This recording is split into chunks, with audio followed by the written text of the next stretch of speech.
Assalamualaikum warahmatullahi wabarakatuh.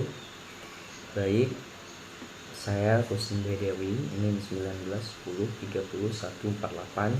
Di sini saya akan menjelaskan tentang materi hukum diplomatik. Sebelumnya, video ini nominasi ini saya buat untuk memenuhi ujian akhir semester mata kuliah hukum internasional. Seperti apa penjelasannya? Mari simak video berikut ini. Hukum diplomatik adalah serangkaian aturan atau kaidah hukum yang mengatur tentang kedudukan dan fungsi misi diplomatik yang dipertukarkan oleh negara-negara yang telah membangun komunikasi dalam bentuk hubungan diplomatik. Sedangkan diplomasi sendiri secara sederhana dapat diartikan sebagai suatu ruang lingkup yang diatur dalam konvensi ini berdasarkan pasal 2 adalah meliputi perwakilan suatu negara dalam hubungannya dengan setiap organisasi internasional yang bersifat universal dan keberadaan perwakilannya dalam. Kelima aturan tersebut adalah 1. Konvensi Wina 1961 mengenai hubungan diplomatik. Kedua, Konvensi Wina 1963 mengenai hubungan konsuler. Yang ketiga, Konvensi New York 1969 mengenai misi khusus. Dan yang keempat, Konvensi New York mengenai pencegahan dan penghukuman kejahatan terhadap orang-orang yang menurut hukum internasional termasuk para diplomat. Dan yang terakhir ataupun yang kelima, Konvensi Wina 1975 mengenai keterwakilan negara dalam hubungannya dengan organisasi internasional yang bersifat universal. Berdasarkan aturan-aturan dalam Konvensi Wina tahun 1961 tentang hubungan diplomatik dan protokol tambahan dari Konvensi Wina tahun 1961 tentang hubungan diplomatik mengenai hal memperoleh kewarganegaraan, maka dapat diartikan poin-poin penting, yakni hubungan diplomatik dilakukan oleh perwakilan diplomatik yang dipimpin oleh duta besar dalam kurung ambasador. Duta besar negara atau ambasador yang mewakili negara dalam mengurusi kepentingan publik dalam Konvensi Wina. Misi khusus hukum internasional didasarkan pada pijakan hukum pada Konvensi New York 1969 yang secara khusus membahas mengenai special mission atau misi khusus, mengenai kekebalan dari misi khusus tersebut.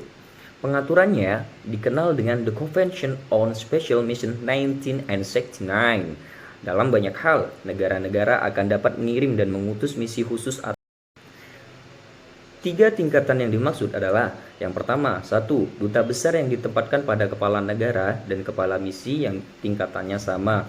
Yang kedua, envoys, ministers, dan berdasarkan ketentuan pasal 8 dari The Convention on Special Mission 1969, negara pengirim harus memberikan negara penerima, the lost state, mengetahui besarnya serta komposisi dari misi tersebut. Sementara pasal 17, misi tadi harus hadir di suatu tempat yang disetujui oleh negara-negara yang bersangkutan atau Konvensi PBB mengenai keterwakilan negara-negara dalam hubungannya dengan organisasi internasional yang bersifat universal telah diselenggarakan di Wina, Australia sejak 4 Februari 14 Maret 1975 yang dihadiri oleh 81 negara, 2 negara peninjau, 7 badan khusus, 3 organisasi antar pemerintah, dan 7 wakil dari Organisasi Pembebasan Nasional yang dilakukan oleh Organisasi Persatuan Afrika atau Liga Arab.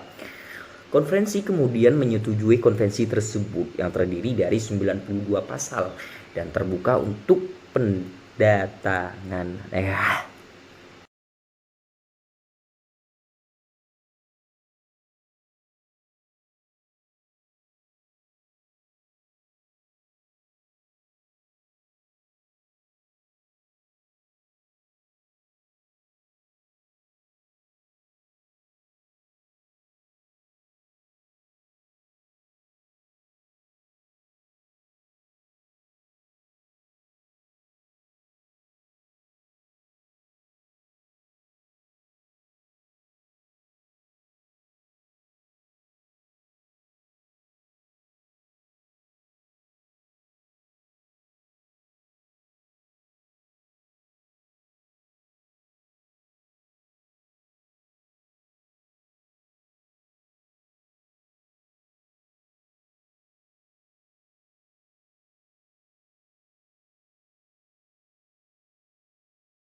Mungkin hanya ini penjelasan saya tentang hukum diplomatika. Kurang lebihnya saya mohon maaf. Wallahul muwaffiq ila aqwamit thoriq. Wassalamualaikum warahmatullahi wabarakatuh.